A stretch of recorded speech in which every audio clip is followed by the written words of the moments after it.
Example 7.6. If the total surface area of the cone of radius 7 cm is 704 cm square, then find its slant height. என்ன சொல்கிறாங்க அப்படின்னா solution போயிடலாம். என்னென்ன கொடுத்துருக்குறாங்க, total surface ஏரியான்னு கொடுத்துருக்காங்க. அப்போது TSA equal to 704 centimetre square. Total surface ஏரியாவோட 704 சென்டிமீட்டர் ஸ்கொயர். அப்புறம் கூட என்ன கொடுத்துருக்காங்க, ரேடியஸ் கொடுத்துட்டாங்க. என்னது 7 சென்டிமீட்டர் இல்லையா. இப்போ என்ன கேட்குறாங்க, ஃபைண்ட் இட்ஸ் ஸ்லாண்ட் ஹைட்னு கேட்குறாங்க. இதுக்கு ஃபார்முலா எந்த ஃபார்முலா, எல் ஃபார்முலா யூஸ் பண்ணலான்னு நினைப்பீங்க நீங்கள்.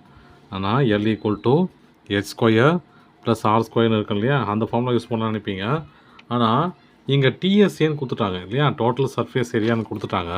அப்போ டோட்டல் சர்ஃபேஸ் ஏரியா ஃபார்முலாவில் தான் யூஸ் பண்ணணும் நம்ம, சரிங்களா. இப்போ டிஎஸ்ஏ ஃபார்முலா என்னன்னு பாருங்கள், pi r l plus r இல்லையா, pi r l plus r. அப்போது ஆர் கொடுத்துட்டாங்க, டோட்டல் சர்ஃபேஸ் ஏரியாவும் கொடுத்துட்டாங்க. அப்போது ரெண்டுமே அப்படியே இம்ப்ளிமெண்ட் பண்ணலாம் உள்ள. டோட்டல் சர்ஃபேஸ் ஏரியா என்னது 704, பை என்னது 22/7, ஆர் என்னது 6 7 இல்லையா, இன்ட்டு எல் ப்ளஸ் 7 6 7 தான் இல்லையா.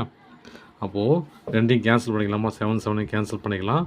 அப்போது 704 இந்த 22 கீழே கொண்டு வந்துடலாம். 22 ஈக்குவல் டு இது என்னது எல் ப்ளஸ் 7 இல்லையா. இப்போ நம்ம என்ன பண்ணலாம், இந்த 22வை 704 டிவைட் பண்ணலாம்.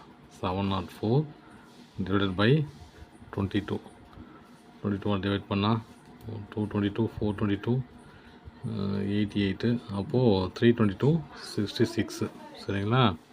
அப்புறம் மிச்சம் என்னது 4, இதில் 4. அப்போது இது 244. அப்போது 32 ஈக்குவல் டு எல் ப்ளஸ் 7.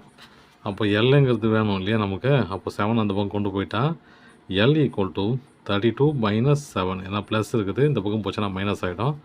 அப்போ எல் ஈக்குவல் டு 25 சென்டிமீட்டர். அவ்வளோதான் சம்.